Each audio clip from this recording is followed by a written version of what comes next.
Hi friends, आज की class में एक और शानदार जानदार तरीके से प्रैक्टिस सेट करेंगे।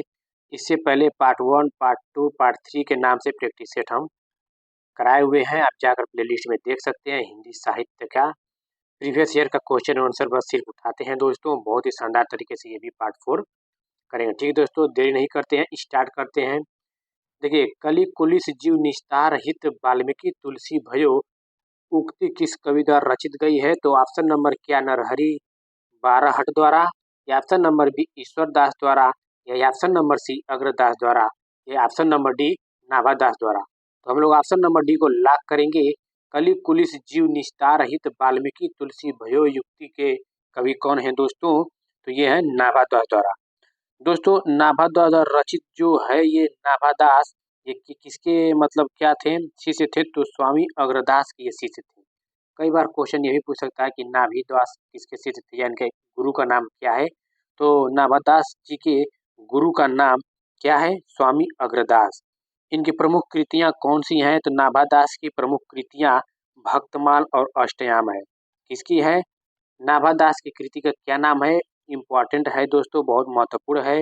नाभादास की कृति का नाम भक्तमाल और अष्टयाम। तो चलते हैं नेक्स्ट स्लाइड पर। देखिए दोस्तों, इसमें इसमें क्वेश्चन टाइपिंग मिस्टेक हो गया है, सिर्फ ऑप्शन ही कर दिए हैं लोग। ठीक है, हम क्वेश्चन बता देते हैं कि इसका क्वेश्चन क्या पूछा हुआ था। इसमें क्वेश्चन ये दिया हुआ था कि निम्नलिखित में से राम भक्ति काव्य परंपरा के कवि नहीं है। तो इसमें से राम भक्ति काव्य के परंपरा में से कवि कौन नहीं है दोस्तों? क्या गदाधर भट्ट थे? नहीं है। क्या नाभादास नहीं है? क्या गोस्वामी तुलसीदास नहीं है? हृदय। तो हम बता देते हैं, जो गदाधर भट्ट हैं दोस्तों, ये क्या है? राम भक्ति काव्य परंपरा के कवि नहीं है। तो ऑप्शन नंबर ए हम लोग लॉक कर देंगे इसका कि भक्ति काल, ये गदाधर भट्ट क्या है? ये कृष्ण भक्ति परंपरा के गौड़ी संप्रदाय के कवि है। ये नाभा गदाधर भट्ट क्या है? ये सगुड़ के कृष्ण भक्ति के क्या है ये दोस्तों? ये उनके कृष्ण भक्ति से संबंध रखते हैं। और नाभादास हुए, गोस्वामी तुलसीदास हुए और हृदय राम, ये सब क्या है? ये इनकी ये राम भक्ति के क्या है? परंपरा के कवि हैं। कौन? राम भक्ति के नाभादास, गोस्वामी तुलसीदास और हृदय राम, ये राम भक्ति है। और गदाधर क्या है? ये गदाधर कृष्ण भक्ति है। तो क्वेश्चन यही पूछा हुआ था कि निम्न में से राम भक्ति काव्य की परंपरा के कवि नहीं है, तो गदाधर नहीं है। ऐसे क्वेश्चन ट्रेंड करता है। चलते हैं नेक्स्ट क्वेश्चन पे। देखिए दोस्तों, मातु पिता जग जाहि तज्जो विधिहु न लिख्यो कछु भाल भलाई। क्या है दोस्तों? मातु पिता जग जाहि तज्जो विधिहु न लिख्यो कछु भाल भलाई। यह आत्मपरक काव्य पंक्ति इनमें से किस भक्तिकालीन कवि की है? तो क्या सूरदास जी की है? क्या कबीरदास जी की है? क्या तुलसीदास जी की है? क्या हृदय राम की है? तो हम लोग दोस्तों क्या करेंगे? तो ऑप्शन नंबर सी को हम लोग लॉक कर देंगे।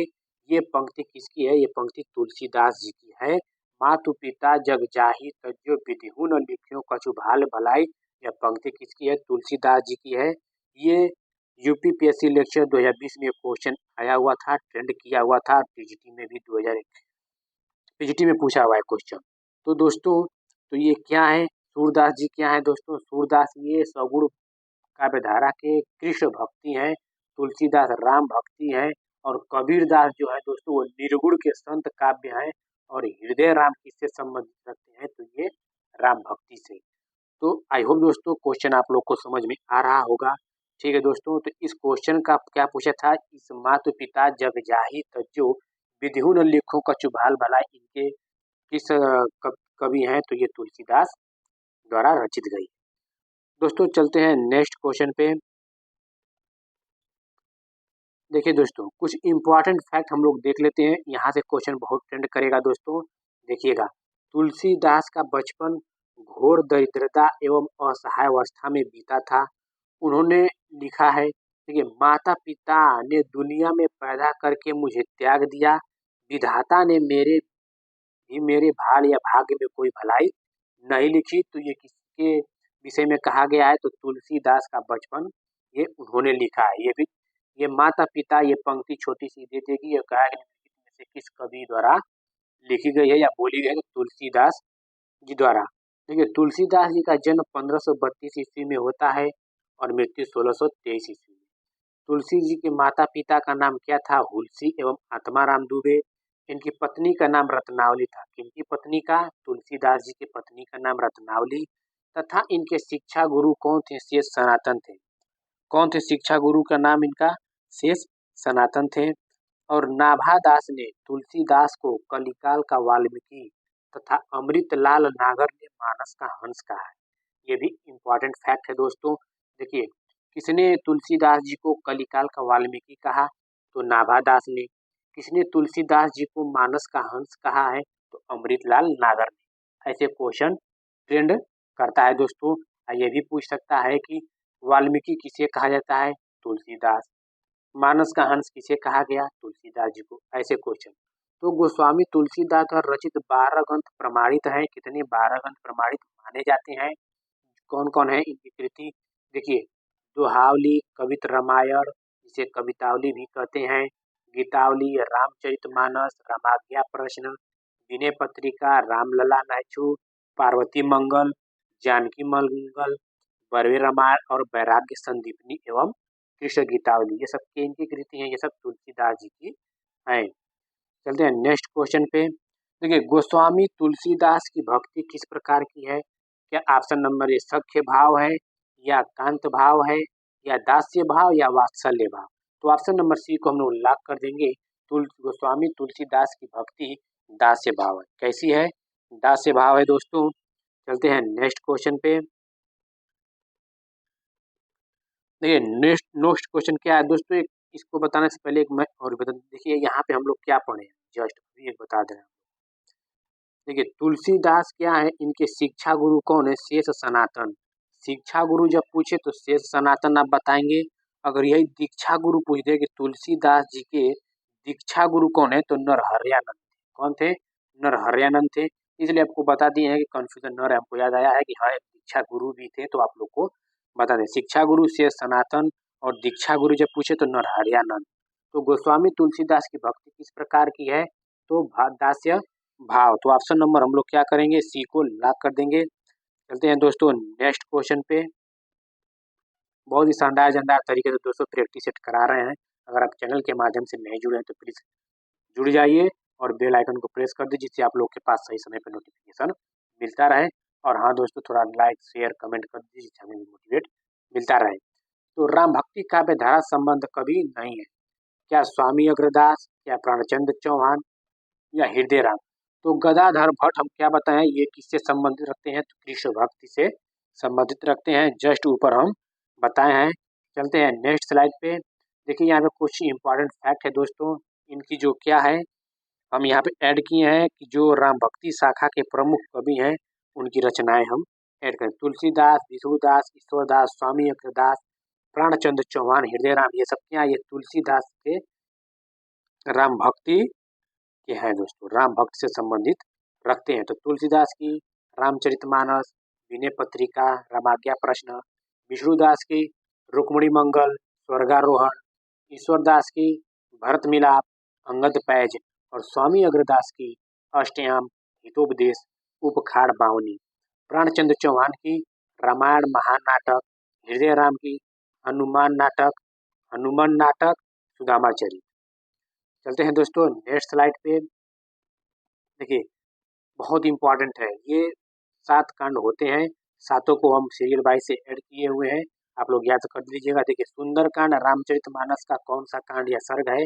तो सुंदरकांड रामचरितमानस का 5वां स्थान पे आता है। ऐसे आप लोग याद रखेंगे, जैसे आप लोग आगे इंपॉर्टेंट फैक्ट के रूप में ऐड किए हुए दोस्तों। देख लीजिए, रामचरितमानस में 7 कांड सर्ग या सोपान है, जो क्रमशः इस प्रकार है।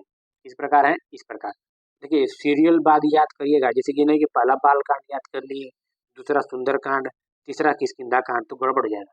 ये सीरियल वाइज से पूछता है। अभी पूछ देगा कि निम्न किष्किंधा कांड बाल कांड में कितने स्थान पे आते हैं? तो चौथा स्थान पे। जैसे जस्ट ऊपर ये पूछा है क्वेश्चन कि सुंदरकांड रामचरितमानस का कौन सा कांड है? तो 5वां है। तो देखिए, सुंदरकांड यहाँ पे चौथा पे है, 5वां पे है। तो इसको क्या करिएगा? आप सीरियल वाइज याद करिएगा। पहला बाल कांड, दूसरा अयोध्या कांड, तीसरा अरण्य कांड, चौथा किष्किंधा कांड, 5वां सुंदरकांड, 6वां लंका कांड, 7वां उत्तरकांड। ऐसे आप लोग सीरियल बाय से याद कर लीजिएगा। देखिए इम्पोर्टेंट फैक्ट क्या है, सुंदरकांड में हनुमान जी द्वारा सीता की खोज और राक्षसों के संहार का वर्णन किया गया है। यह दोहा और चौपाई छंद में लिखा गया है। यह भी क्वेश्चन ट्रेंड में करता है कि सुंदरकांड किस में लिखा गया है, तो दोहा और चौपाई में। और ये जो है हनुमान जी द्वारा सीता की खोज और राक्षसों के संहार का वर्णन किया गया है, किसमें किया गया है, तो सुंदरकांड में। देखिए मोस्ट इम्पॉर्टेंट अयोध्या कांड। अयोध्या कांड को रामचरितमानस का हृदय स्थल कहा जाता है। किसे रामचरितमानस का हृदय स्थल किसे कहते हैं, तो अयोध्या कांड को कहते हैं। रामचरितमानस की रचना तुलसीदास जी ने संवत 1631, ये इंपॉर्टेंट है, सन याद रखिएगा, 1631 में चैत्र शुक्ल रामनवमी मंगलवार के दिन को प्रारंभ किया। इसे पूर्ण करने में ये भी याद रखिएगा 2 वर्ष 7 महीना 26 दिन लगा। जो रामचरितमानस है दोस्तों, इसको याद रखिएगा 1631 में, और 2 वर्ष 7 महीना 26 दिन तुलसीदास जी ने। और हाँ, मोस्ट इम्पॉर्टेंट क्या है, तुलसीदास जी ने वैराग्य संदीपनी, रामाज्ञा प्रश्न, कवितावली, विनय पत्रिका, गीतावली, पार्वती मंगल, जानकी मंगल जैसे अनेक महत्वपूर्ण ग्रंथों की क्या किए हैं, रचना किए हैं। कौन, तुलसीदास जी। रामचरितमानस में तुलसीदास ने सर्वप्रथम इनमें से किनकी वंदना की है, तो क्या ऑप्शन नंबर पार्वती शंकर, क्या वाल्मीकि हनुमान, क्या सरस्वती गणेश, क्या सीताराम। तो दोस्तों हम लोग क्या करेंगे, रामचरितमानस में तुलसीदास ने सर्वप्रथम किसकी की है, तो सरस्वती गणेश की है। तो ऑप्शन नंबर हम लोग सी को लॉक कर देंगे। क्या कर देंगे, ऑप्शन नंबर सी को हम लोग लॉक कर देंगे दोस्तों। चलते हैं दोस्तों नेक्स्ट क्वेश्चन पे। देखिए दोस्तों, इससे पहले जो हम एकदम हर एक कवि के टॉपिक वाइज हम कराते हुए आ रहे हैं, आप पहला पार्ट 1 देखिए, पार्ट 2 देखिए, पार्ट 3 देखिए, आप लोग को आइडिया लग जाएगा क्वेश्चन कैसे पूछा जाता है। तो देखिए निम्नलिखित में से लोक मंगल की साधना का कवि कहा जाता है, तो ऑप्शन नंबर हम लोग एक को लॉक करेंगे, तुलसीदास जी को। एकदम सीरियल बाय हम लेकर आ रहे हैं, तुलसीदास, इनका कबीरदास का देखिए हम करा दिए, जाकर देख लीजिए, रविदास जी का भी करा दिए। ये सब क्या है, ये निर्गुण के संत काव्य हम पढ़ा दिए हैं। और जैसे जैसे पार्ट 6, पार्ट 7, पार्ट 8 ऐसे करते करते प्रैक्टिस सेट आती रहेगी। हर एक कवि के, हर एक लेखक के साहित्य बहुत शानदार तरीके से हम खत्म कर देंगे। आप लोग बस प्रैक्टिस कर लीजिएगा, देखिएगा बहुत शानदार तरीके से कराया जा रहा है। तो इसमें क्या है, लोकमंगल की साधना का कवि कहा जाता है किसको, तुलसीदास जी को। तो ऑप्शन नंबर 1 को हम लोग लॉक कर देंगे, इसको तुलसीदास जी को। तुलसीदास द्वारा रचित विनय पत्रिका की रचना किस भाषा में हुई है, तो वेरी वेरी इंपॉर्टेंट है। विनय पत्रिका की रचना दोस्तों ब्रज भाषा में की गई है। किसमें की है, ब्रज भाषा में की गई है। तुलसीदास जी की जितनी रचनाएं की गई हैं ब्रज भाषा और अवधी भाषा में की गई है। तो हम आप लोग को बता दे रहे हैं कि अवधी भाषा में कौन और ये ब्रज भाषा में कौन। देखिए रामचरितमानस हुआ, रामलला लाचू हुआ, जानकी मंगल, पार्वती मंगल, बरवे रामायण और रमाज्ञा प्रश्नावली जो है अवधी भाषा में लिखा गया है। और दोहावली, कवितावली, गीतावली, कृष्ण गीतावली, ये विनय पत्रिका और एक वैराग्य संदीपनी, ये क्या है, ये ब्रज भाषा में लिखी है। तो तुलसीदास की किसकी है, अवधी में और ब्रज में, यही है। मेधाकर बहुगुणा द्वारा रचित कृत है, क्या है दोस्तों, मेधाकर बहुगुणा द्वारा रचित कृत है। तो ऑप्शन नंबर 1 को हम लोग लॉक कर देंगे, रामायण प्रदीपम। किसकी है, तो रामायण प्रदीपम है दोस्तों। तो महावीर चरितम की भवभूति है। और दोस्तों गंगा शतकमल की क्या है, लोकरत्न गुमानी पर। और मेधाकर बहुगुणा द्वारा किसकी रचित कृति है दोस्तों, तो रामायण प्रदीपम की है। चलते हैं नेक्स्ट क्वेश्चन पे। देखिए दोस्तों, ये जो नाभादास है, ये क्वेश्चन बहुत ट्रेंड हुआ है। ये क्वेश्चन बहुत ट्रेंड हुआ है कि नाभादास किस भक्ति धारा के कवि हैं। तो नाभादास हम जस्ट बताएं किसके हैं, तो राम भक्त कवि हैं दोस्तों। किसके हैं, राम भक्त कवि हैं। कौन, नाभादास दोस्तों। और कृष्ण भक्त, प्रेम मार्गी कवि, ज्ञान मार्गी। आप पहला पार्ट 1, पार्ट 2, पार्ट 3 देख लीजिए, आप लोग को समझ में दोस्तों बहुत अच्छी तरीके से आएगा। ये राम भक्ति चल रहा है, अगला वीडियो में हम कृष्ण भक्ति लेकर आएंगे बहुत ही शानदार तरीके से। चलते हैं नेक्स्ट क्वेश्चन पे। देखिए, सच पूछा जाए तो मध्य युग की समग्र स्वाधीन चिंता के गुरु रामानंद ही थे। उक्त कथन किसका है? मोस्ट इम्पॉर्टेंट है। क्या ऑप्शन नंबर ए है, क्या बी है, क्या सी, क्या डी? तो ऑप्शन नंबर सी को हम लोग लॉक करेंगे हजारी प्रसाद द्विवेदी द्वारा। सच पूछा जाए तो मध्य युग की समग्र स्वाधीन चिंता के गुरु रामानंद ही थे, इसका कथन है तो हजारी प्रसाद द्विवेदी जी का है। दोस्तों देखिए हजारी प्रसाद द्विवेदी जी का है। और रामानंद के इनके प्रमुख कृति कौन कौन है, इम्पोर्टेंट फैक्ट में हम लोग देख लेते हैं। देखिए रामानंद के प्रमुख ग्रंथ हैं श्री रामार्चन पद्धति, राम रक्षा स्रोत, आनंद भाष्य, वैष्णव मताब्ज भास्कर, योग चिंतामणि और एक सतनामी पंथ। तो क्या है दोस्तों, इनकी प्रमुख ग्रंथ हैं, इनकी हैं तो रामानंद की हैं। चलते हैं दोस्तों नेक्स्ट क्वेश्चन पे। देखिए अलवार भक्तों या संतों के विषय में कौन सा तथ्य गलत है?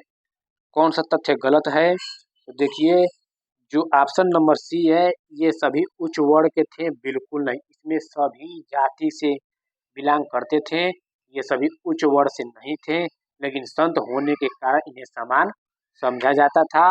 लेकिन देखिए ये सुदूर दक्षिण के वैष्णव भक्त थे, बिल्कुल सत्य। इनकी संख्या 12 थी, बिल्कुल सत्य। अलवारों में अंडाल नाम की एक महिला भक्त थी, ये भी सत्य है, लेकिन ये उच्च वर्ण जाति के नहीं थे, इनमें सभी उच्च नीच सभी के जाति थे और संत से बिलोंग करते थे, इसलिए इन लोग को क्या समान समझा जाता था। और जो 12 अलवार संतों का समय है, ये 6ठी से 9वीं शताब्दी, क्या 6ठी से दोस्तों 6ठी से 9वीं शताब्दी की रचना समय है। चलते हैं नेक्स्ट क्वेश्चन पे। देखिए भक्तमाल यानी नाभादास कृत के टीका कारक हैं, क्या प्रियदास हैं या विठलनाथ या अग्रदास या किला? तो ऑप्शन नंबर ए को हम लोग लॉक करेंगे, प्रियदास। नाभादास कृत भक्तमाल के टीकाकार प्रियदास जी हैं। इन्होंने क्या किए थे, भक्तमाल की टीका भक्ति रस बोधनी नाम से की। क्या की, भक्तमाल की टीका भक्ति रस बोधनी के नाम से की। जो इनकी अन्य रचनाएं रसिक मोहिनी, भक्त सुमिरनी है, इसकी भक्तमाल यानी कि नाभादास कृत द्वारा। चलते हैं नेक्स्ट क्वेश्चन पे। तो ऑप्शन नंबर ए लॉक कर देंगे इसका, प्रियदास। देखिए मूल गोसाई चरित के रचनाकार हैं, मूल गोसाई चरित के रचनाकार कौन है? तो बेनी माधव दास है। तो ऑप्शन नंबर सी को हम लोग लॉक कर देंगे, मूल गोसाई चरित के रचनाकार कौन है? बेनी माधव दास हैं। चलते हैं दोस्तों नेक्स्ट स्लाइड पे। देखिए दोस्तों निम्न कवियों में कौन हिंदी महाकवि माना जाता है? किन्हें हिंदी महाकवि माना जाता है? तो देखिए कालिदास, अश्वघोष, भर्तृहरि, तुलसीदास। तो ऑप्शन नंबर डी को हम लॉक करेंगे। निम्न कवियों में कौन हिंदी का महाकवि माना जाता है? तो तुलसीदास जी को क्या कहा जाता है? हिंदी का महाकवि माना जाता है। तो ऑप्शन नंबर डी को हम लोग लॉक कर देंगे, तुलसीदास। चलते हैं नेक्स्ट क्वेश्चन पे। गीतावली किसकी काव्य कृति है? दोस्तों देखिए कमेंट बॉक्स में कमेंट करके बताइए कि गीतावली किसकी काव्य कृति है। Option A B C D में से आप लोग बताइए, क्योंकि ऊपर जस्ट बताए हैं। ठीक है दोस्तों, आप लोग को वीडियो अच्छा लगा हो तो प्लीज़ लाइक सब्सक्राइब शेयर थोड़ा कर दीजिए, जिससे हमें भी मोटिवेट मिलता रहे। और दोस्तों आप लोग का बहुत बहुत धन्यवाद।